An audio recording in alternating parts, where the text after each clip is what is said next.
Hi guys, it's Lynette. Today we are making cheesecake. We're going to do a strawberry cheesecake and a cookies and cream cheesecake, all from one batch of our cream cheese filling.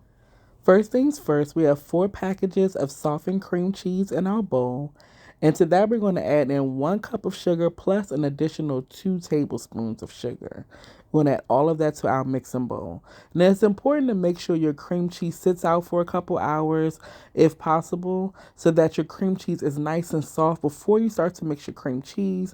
That'll make sure you don't have any lumps of cream cheese in your finished product. So you want it to be as soft as possible so you have a nice, smooth, and creamy mixture. So we're just mixing our cream cheese and sugar together with our whip attachment. And I'm going to whip it for about maybe 1 to 2 minutes just to make sure everything is coming together nicely and everything is nice and smooth. So you do want to stop your mixer periodically. And we're just going to use a spatula just to scrape down the sides of the bowl. Sometimes you'll have some cream cheese that may sit at the bottom of the bowl or along the sides. And you want to make sure everything is well incorporated. So make sure you stop the mixer, give it a good scrape down, and then you want to mix it for another 20 to 30 seconds just to make sure everything is well incorporated. So once everything is well incorporated, you'll know it'll look nice and smooth and creamy. We're going to stop our mixture and we're going to add in 4 eggs. We're going to add our eggs in one at a time. So after each addition, you're just going to allow the mixture to mix on medium for just about 10 to 20 seconds just to make sure everything incorporates well. You'll stop your mixer, scrape the sides of the bowl down, and then add another egg. So here we are, just stopping the mixer. We're going to scrape the sides of the bowl down, add another egg in, let it mix a little bit longer. It's the same process over and over, even though I forgot to scrape it down that one time, but the other ones you're going to scrape it down. All right, so just keep on mixing. Keep on mixing. We're looking really, really good. And this is looking so good already. There's another egg. We're going to mix it all up. And our batter is coming together perfectly.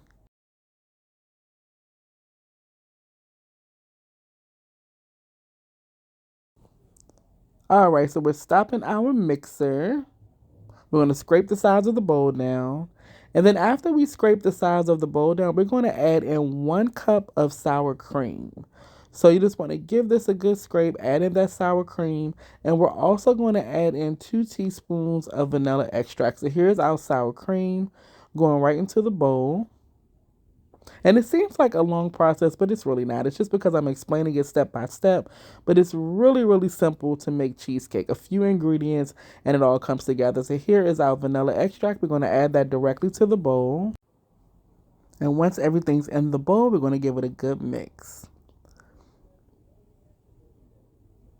All right, so everything is coming together. You can see I started the mix on medium to low, and then I increased it to high just for a few seconds, just to make sure everything is well incorporated. You don't want to overmix, but you do want to make sure everything is well incorporated. So this is looking good. You're going to scrape down the sides of the bowl. Then I just give it a couple turns, just to make sure anything is, if it's not mixed in well enough, it's mixed in. And this is looking nice and velvety. Look how nice and smooth our mixture is looking. It looks perfect. All right, so it is cheesecake time. Now, I have my oven preheating to 350 degrees. All right, so our oven is preheated. We have our pie crust. I have 2. So I actually have a shortbread crust, so you can use a regular graham cracker crust. And I also have a chocolate crust, and these are both made by Keebler.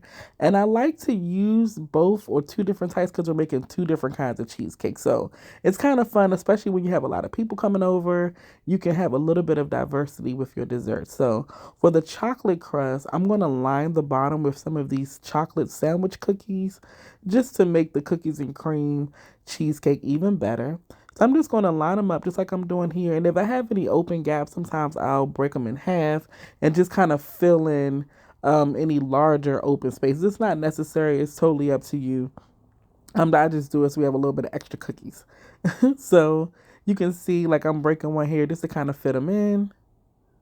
And it's looking good. Looking very, very good.